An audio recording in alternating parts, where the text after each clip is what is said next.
Hmm? Hmm.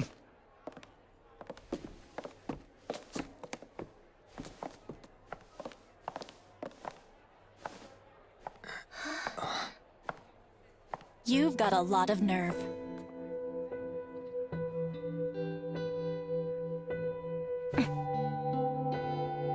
Do you know her?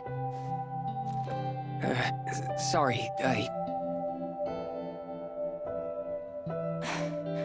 I kinda don't remember.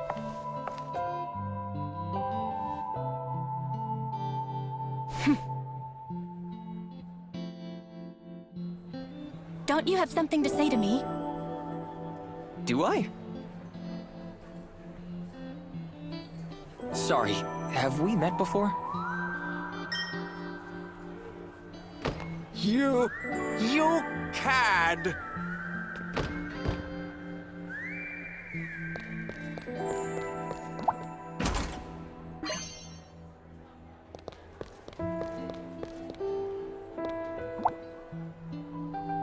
No civilians beyond this... No. Let them in. Huh? Yes, Your Highness.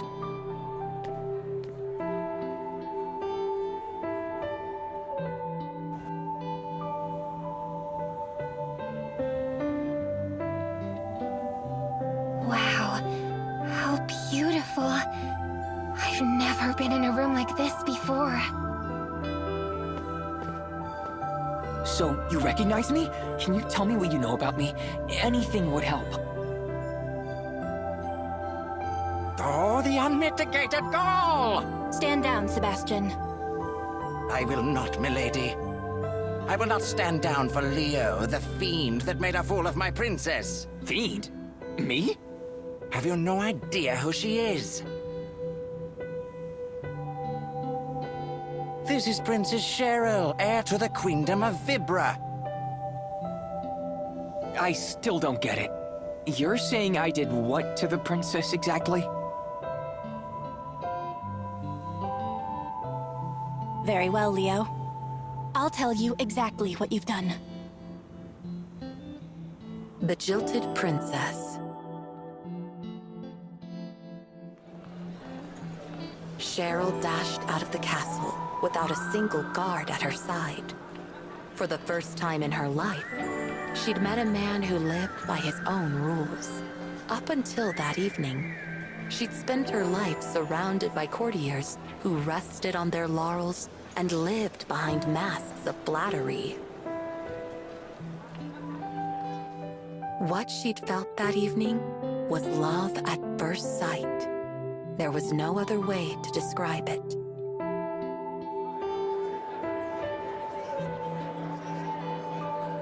She'd met him that night at a masquerade ball. It all started when he carelessly stepped on her toes. Stop right there!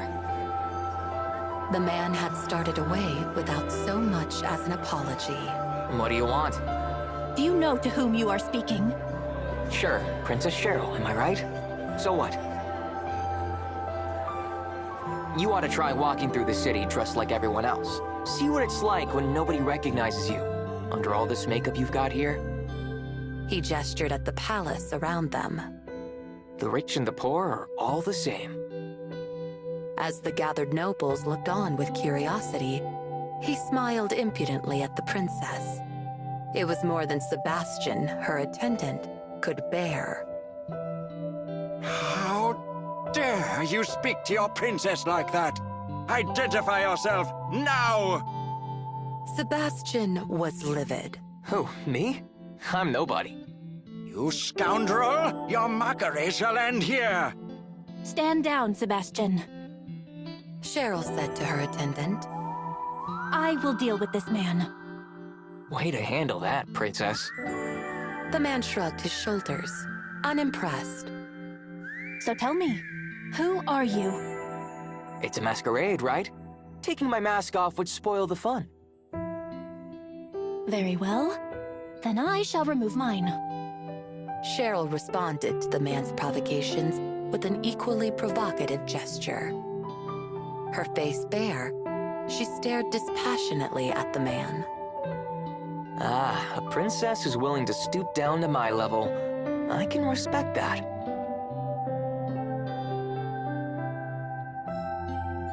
The man removed his own mask. He gazed at Cheryl with clear eyes. My name is Cheryl. What is yours? Who cares? Answer me. Call me whatever you like. Besides, I snuck in here with a fake name anyway. You're an odd one. But you should show a princess at least enough respect to tell her your name. Leo. So, Leo, to whom do I owe the honor of your presence tonight? I'm here alone, of course. Say, what if I were to tell you that I came here tonight to steal something? I'd say you were rather bold. I've never heard of a burglar so eager to identify himself. The man who called himself Leo ignored her barbs and excused himself from the conversation. It's been fun, but it's time for me to go. Cheryl was dumbfounded. Good night, princess. Leo gave an exaggerated bow like a harlequin and turned to walk away. Wait! Cheryl called out towards Leo's back. Leo stopped and looked back over his shoulder, awaiting her next words. You shall meet with me once again. Whoa, whoa. Hang on a second. Hasn't anyone ever taught you manners? A please wouldn't hurt. For a brief moment, Cheryl flushed with rage. No one had ever dared to speak to her in such a way before. Very well. Please, meet with me again. Bored though he was, Cheryl did not want Leo to leave. She found herself longing to know more about him down in the depths of her heart. Well... Leo hesitated, teasingly. Cheryl felt her eyes tremble at the thought of his refusal. I guess I can oblige, but not at the palace. I hate this place. A week from now, at noon in the public square. If you promise me you'll show up alone, I'll meet with you. In that case, consider it a lunch date. I hope you'll show me what the nation looks like through your eyes. Said Cheryl all in one breath. Leo waved as he walked away without another word. The promised day came at last. Cheryl came to the square as she told Leo she would. She arrived just before noon and settled in to wait for him. Sebastian insisted on keeping an eye on her, but after a long argument, he agreed to keep out of her sight. Cheryl was dressed like a commoner, without any of her usual finery. She'd left her flashy jewelry behind and kept her makeup simple. To top it off, she carried a basket packed with a picnic lunch so large that she needed both hands to hold it. Nobody recognized her as Princess Cheryl. She thought she heard whispers about her passing resemblance, but not a single person in the square approached her directly.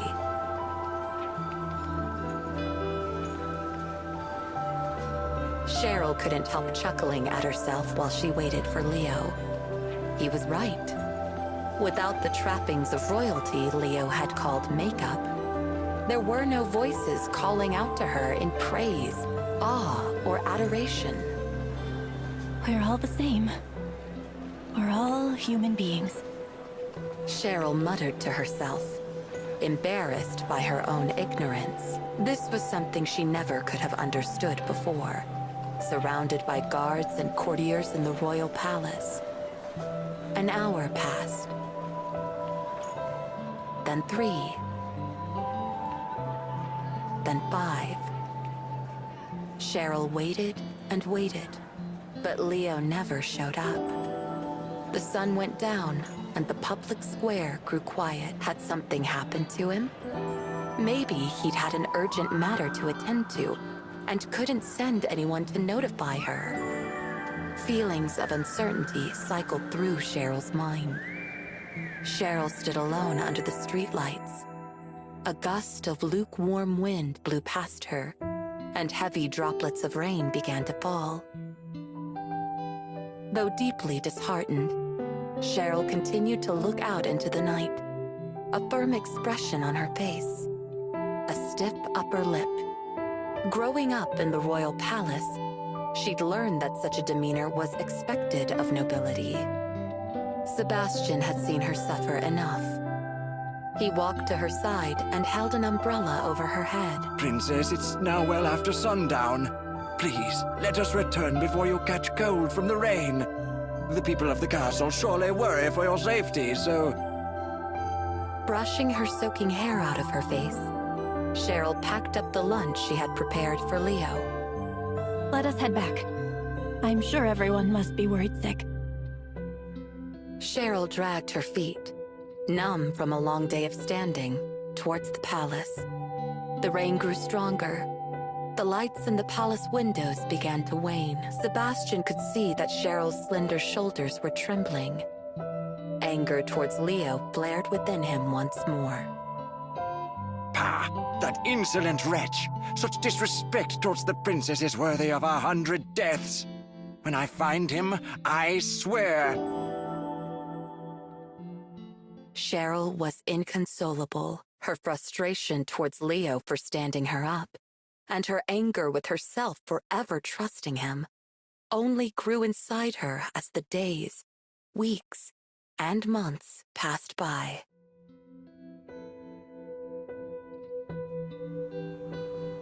So I promised to meet you, and then I stood you up. Not that it makes it any better, but I seriously don't remember any of that? I see. I suppose what's done is done. I too shall forget it. Pah! You think you can weasel out of it with an "I don't remember"? The princess waited 5 hours for you. It's all right, Sebastian. No, I shan't let this pass. Listen, you contemptuous whelp. If you cannot remember the pain you've caused the princess, I shall beat some new pain into you.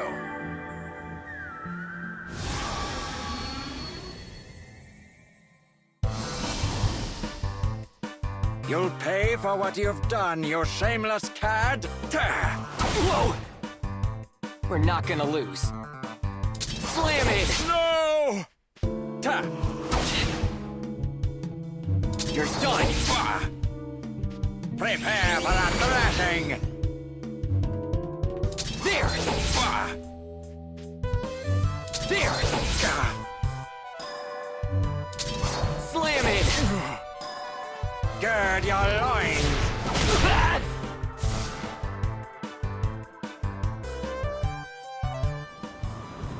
That's enough, Sebastian. Princess! You're not bad for an old butler. I do hope you aren't hurt. I apologize for his behavior. I'll admit you caused me some grief, but you can consider it forgiven. I'm sorry. I really wish I could remember. A sandstorm? Sebastian, keep an eye on the tiara. I'm going for a look outside.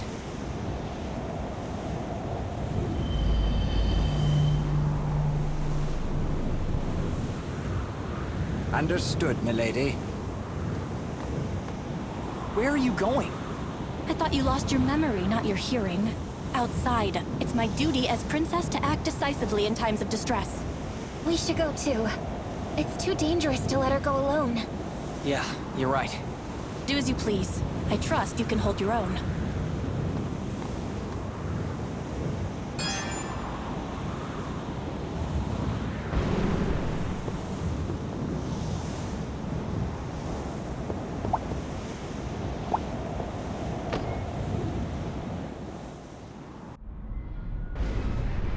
We've got trouble.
We're in some serious trouble. We've lost contact with the bridge. To get to the bridge, you'll have to go through here and cross the deck. But I can't let passengers outside in the middle of a sandstorm like this.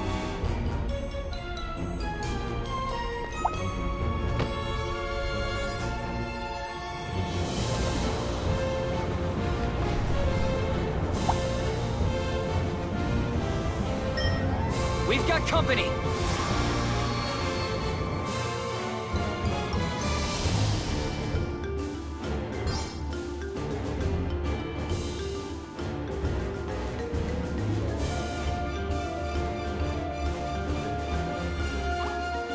Who do you think I am?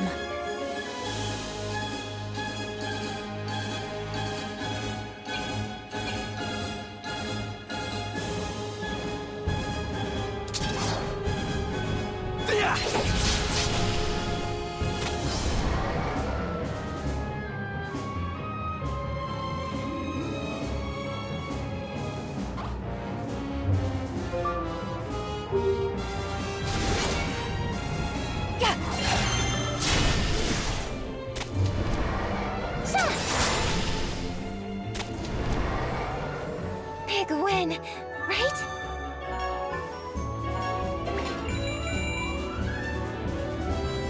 Until I thought you were just a pampered princess. You're actually pretty strong. I am strong for a reason. I have been raised to rule, and at times, ruling calls for strength. A princess must prepare for the worst. And I'm never alone. I bring with me knightly spirits, spirits of those who have protected the queendom for generations.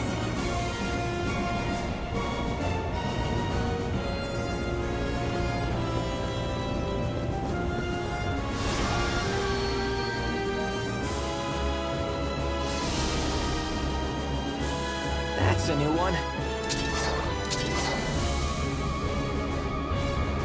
Pierce him!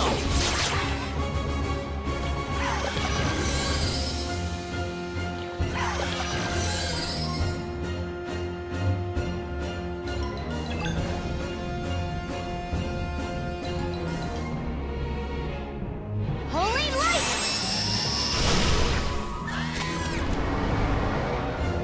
Shall we move on?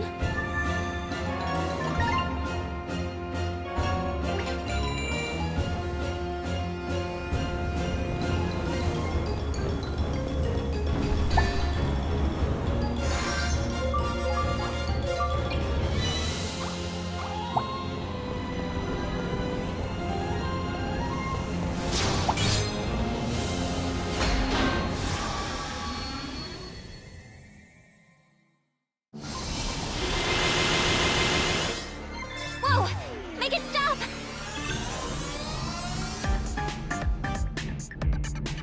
Holy light!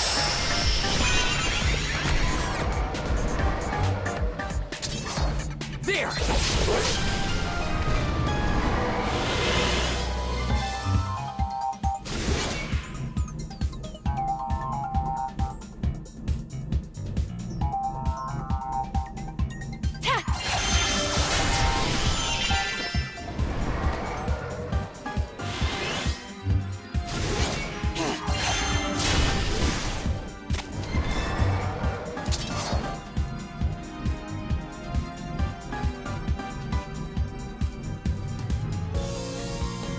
There!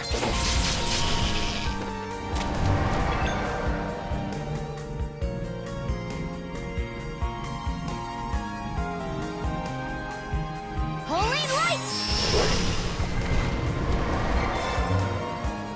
Ah! You're done!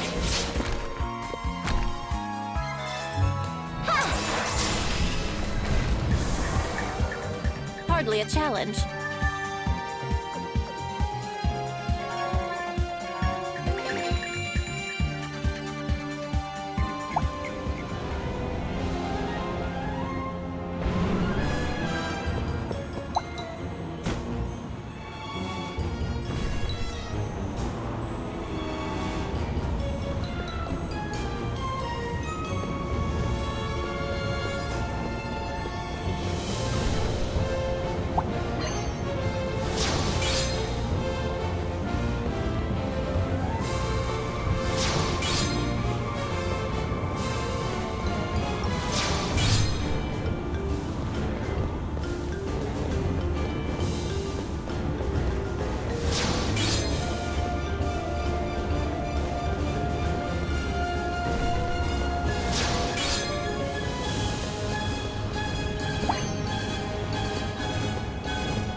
storm.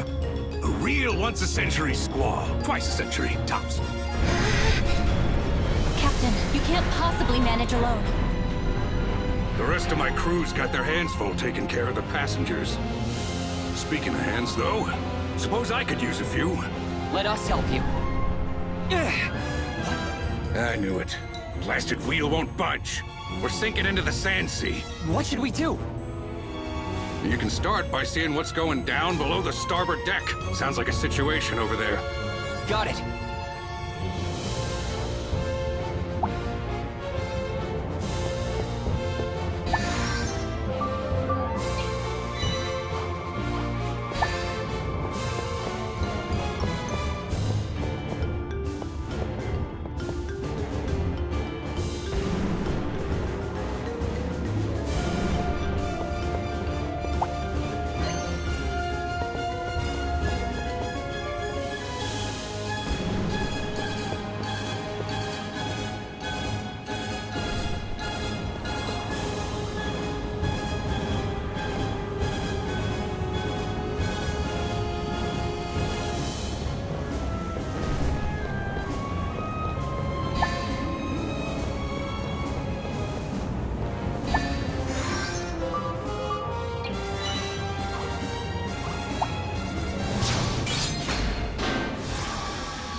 Crap! Out of the way!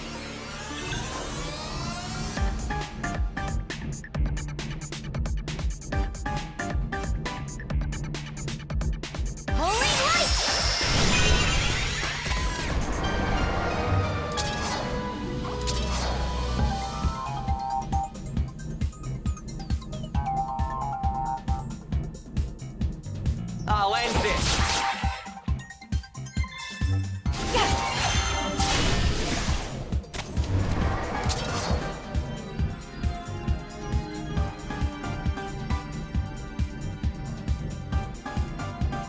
Yeah!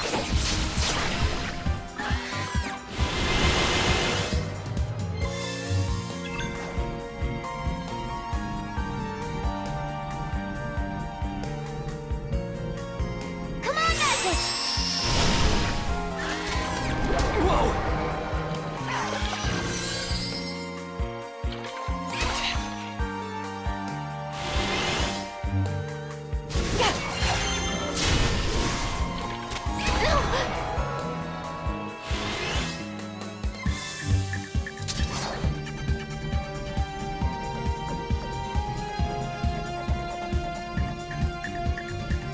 Pierce him!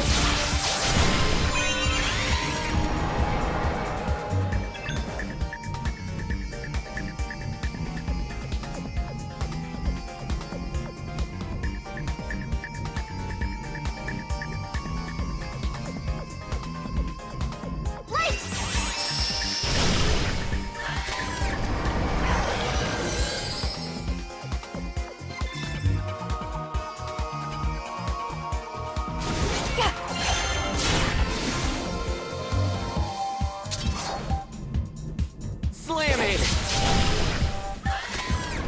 Whoa!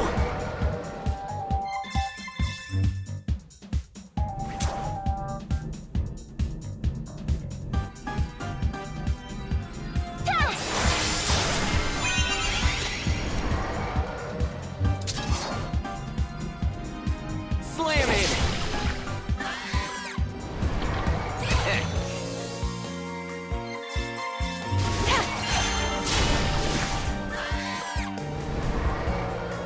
That was close.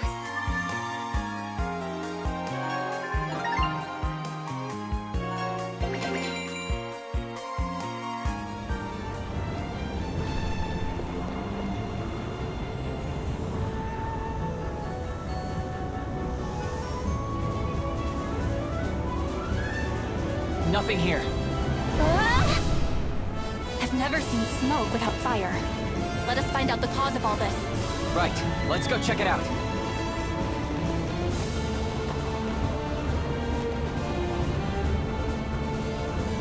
Something doesn't smell right. Stay on guard, both of you.